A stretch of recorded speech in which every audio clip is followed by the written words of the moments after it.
Welcome to my second video about the new Elite mod patch 2.6.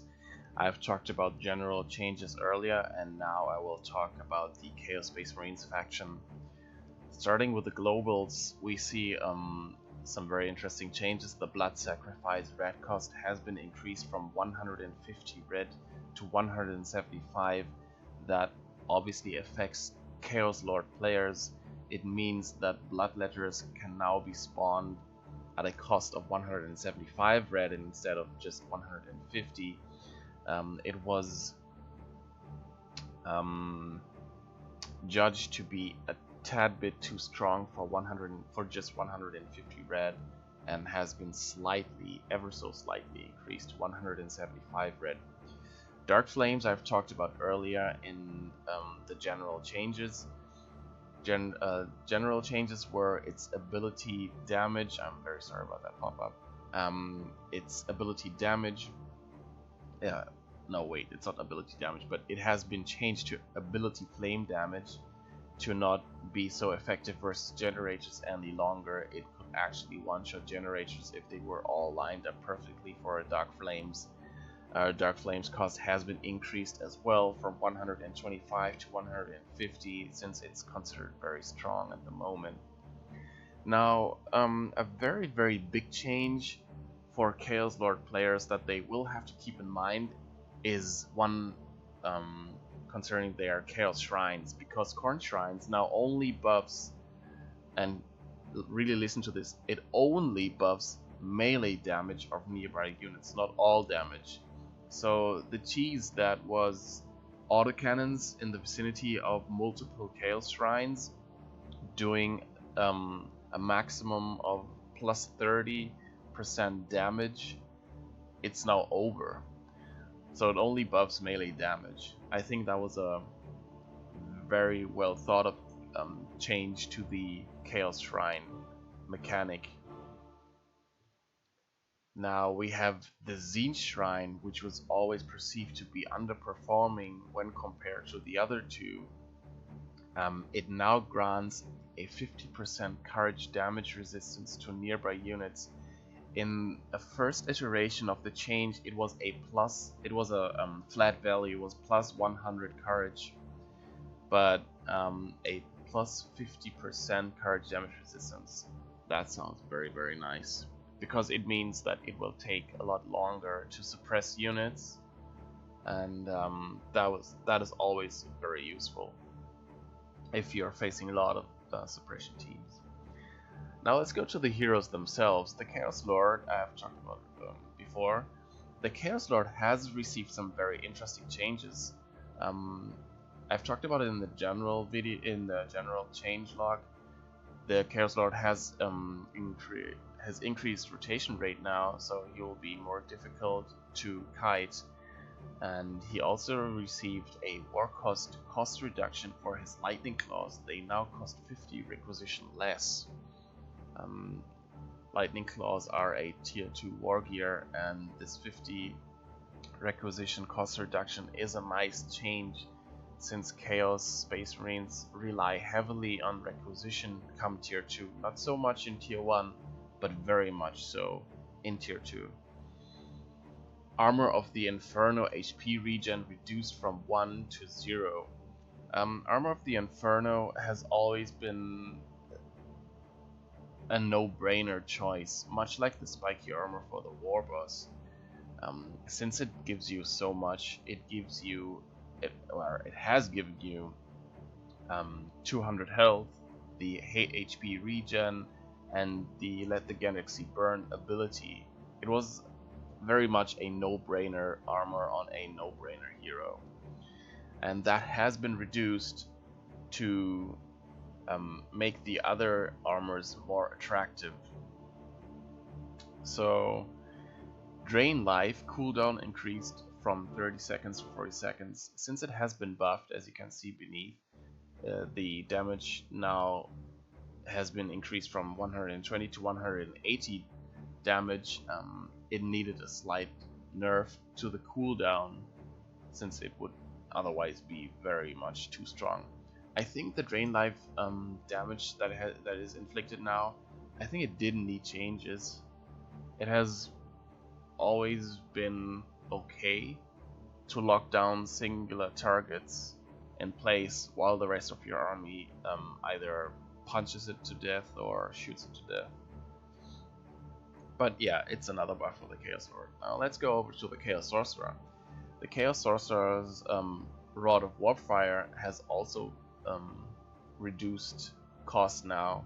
It costs less power and less requisition. That is also a very, very nice change. Rod of Warpfire has always been a very good weapon, but now it's even cheaper.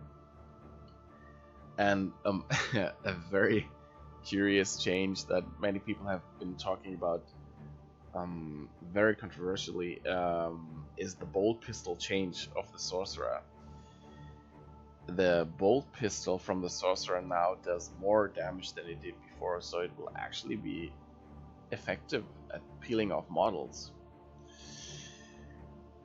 It has been discussed for a very long time whether the Sorcerer actually needs it or it doesn't, but now the bolt pistol does more damage. We shall see how this pans out. Icon of Tzeentch cost has been reduced, also in power and in requisition, to make it more attractive, because it's a very niche purchase right now, although it is very, very strong. If you, for example, combo it on retreating units, if you have retreating blobs and you put Icon of Tzeentch, or the Curse of Tzeentch, that's the ability's name, the Curse of Tzeentch on one of the low HP models, and then you put Dark Flames on the same retreat path, the explosions alone might even kill not one squad but multiple squads. I've personally been affected by that combo. It's very, very painful, and it's now cheaper. So go ahead and try it out. A very, very big change also to Chaos Heretics. Chaos Heretics have been perceived to be underperforming in 2.5.1 due to their lack of health and the damage that they used to do. That has been changed. The Doom Blast now deals damage equal to 20% of the model's maximum health. And yes, there is an explanation. It needed to be added to this changelog because there was already some confusion. The 20% is not from the targeted model's health, but from the heretic model's HP. So it does the same damage at level 1, but the damage from the Doom Blast now actually scales. Well, it's just as simple as that. Like, it's now even worth it to keep heretics around fully leveled, because now they will scale way better into late game.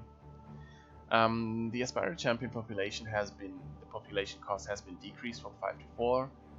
That's just to since the aspiring champion is a very important purchase now for the heretics, if you're not intending for them to be ranged when choosing grenade launchers, you don't necessarily need the aspiring champion. That makes the aspiring champion more attractive. The next change is just adding on further to that. It's the aspiring champion upkeep has been reduced from 2.5 requisition to 10 point. What the fuck? I'm sorry, 12.5 to 10.2. Let's go over to Chaos Havocs. The autocannons have been a huge issue for many, many people, and they were considered very overpowered when it came to their damage and their burst. The burst duration has been decreased from 3 to 2.5, and the damage has been decreased from 55 to 50 damage. The weapon wind down has been decreased from 1 to 0.5, so it winds down faster, but the reload frequency has been increased from 0 to 2 and the reload duration from 0 to 1. What does that mean? It means it cannot fire its bursts as often as it used to. Like, you would see continuously firing autocannons just absolutely obliterating vehicles or units. that is not the case anymore, since it will take at least 3 seconds to reload, and then you also have wind down. I'm not sure about the wind up time.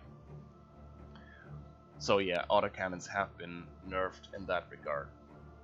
Now we see another very interesting change, and that one has been adamantly pushed by Torpid himself, and namely the Mark of Korn upgrade cost reduction from 70 requisition 30 power to 70 requisition 25 power. Mark of Korn has been a very niche upgrade so far, and he has lowered the power cost to make it more attractive for players to actually get the Mark of Korn. And Mark of Korn is actually, it's a very, very nice upgrade, more so in 1v1s maybe than in 3v3s, but yeah, it's cheaper now. The Blood Crusher cost increase was implemented to address the timing at which it came out. It used to come out very, very fast. You could rush a Crusher and basically seal the game. Now the cost increase from 250 to 280 might not seem a lot, but keeping in mind that Chaos Space Marines require a lot of requisition in tier 2, you do tweak not only the Blood Crusher's timing but also subsequent purchases, because you will need 30 more requisition to actually get them. So that's a nice change, and also you now gain more experience from killing the damn thing. It has been increased from 500 to 600. Now Blood Ledgers was also a change that Torpid has personally pushed very hard for, since, and rightfully so in my opinion, if I may say so. The population cost has been increased from 3 to 4, and the upkeep has been increased from 7.7 to 10.2. Bloodletters are very, very strong, and it was always very curious why they were so cheap in population and in upkeep, since for their performance that was too cheap. Chaos Dreadnought received some interesting changes as well. The Blood Rage ability duration has been reduced from 15 seconds to 12 seconds, so keep that in mind when using Blood Rage in the future. You may have to pull it out faster.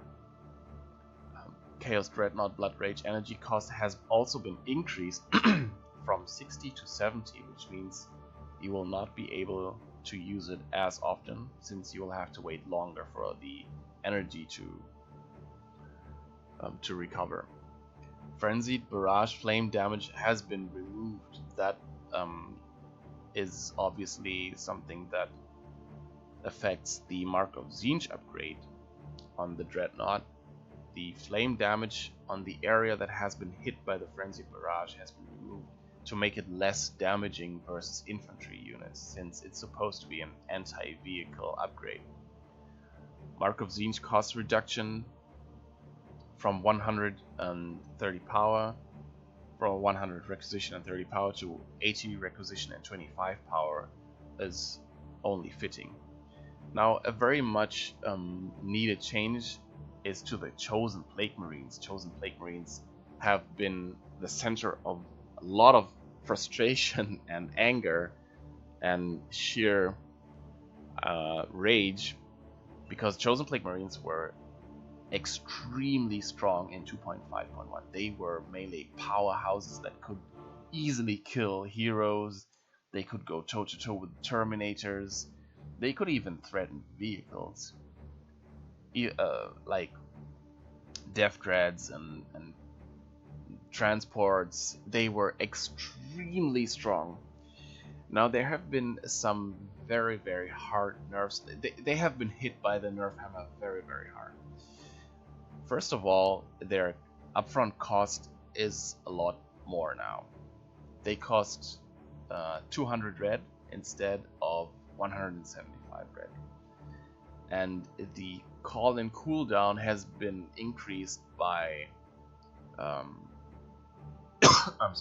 has been increased from 240 seconds to 420 seconds, because you could actually get multiple Chosen Plague Marines very, very fast. The model count has been increased from 3 to 4, and the model health has been decreased from 750 to 500 HP. What does that mean? That means not only are they more susceptible to bleed, but the models also die faster. So they won't be as tanky anymore as they were, because you could actually run them up, soaking up all kinds of ranged fire, and they would still make it into melee combat with all 3 models. And since they benefit from Plague Marine HP regen, that wouldn't even make a difference. So that has been changed. On death, explosion heal reduced from 150 to 100, and damage reduced from 50 to 35. That is also to make them less threatening while facing them in direct melee combat, because dedicated melee squads would actually get absolutely obliterated from a death explosion.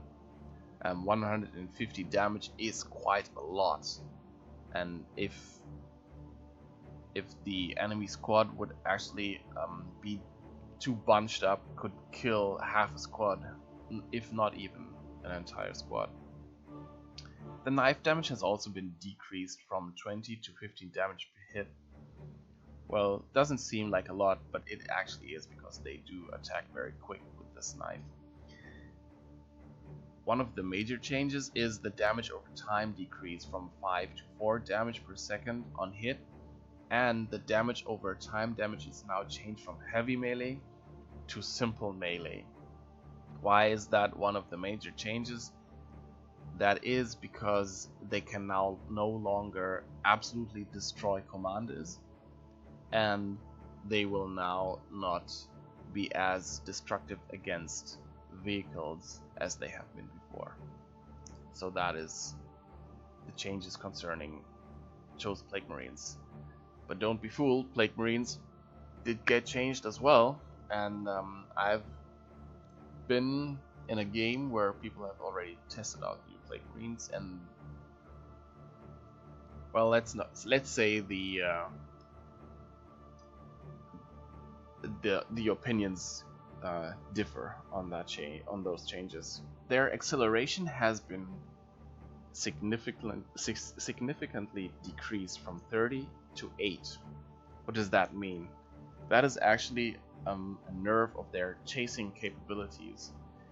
While in 2.5.1, Plague Marines could easily chase down transports when under Khorne worship, they will now, since they can only fire while they're standing still, they will have to stand still, fire, and then accelerate into chasing speed again. But since their acceleration has been decreased significantly, it's not as easy to just simply chase down vehicles any longer. It's a good change, in my opinion, and a much needed change. Their upkeep has been increased. That is a change to directly how do you say, penalize spamming Plague Marines. So if you get multiple Plague Marines, the upkeep will become very, very noticeable very fast. And their bolter damage was reduced from 18 to 12. That is a change to be not so effective versus infantry as well. In 2.5.1, Plague Marines were basically such a generalist purchase. You could always get them and never be wrong with that purchase, since they have so much going for them. They have the slow aura, they have the increased health regen, they have damage over time, they have anti-infantry capabilities, they have the missile that snares, they have high HP. If you put them in green cover, they could just take it up with about everything, apart from very, very dedicated ranged units. So that has been toned down, and Plague Marines are not such a no-brainer unit anymore. Let's see, the Chaos Predator, that's also the last change. The Chaos Predator population cost has been increased to match the Space Marines Predator cost. It was always a mystery to me why the Chaos Predator would cost less in population than the Space Marine variant.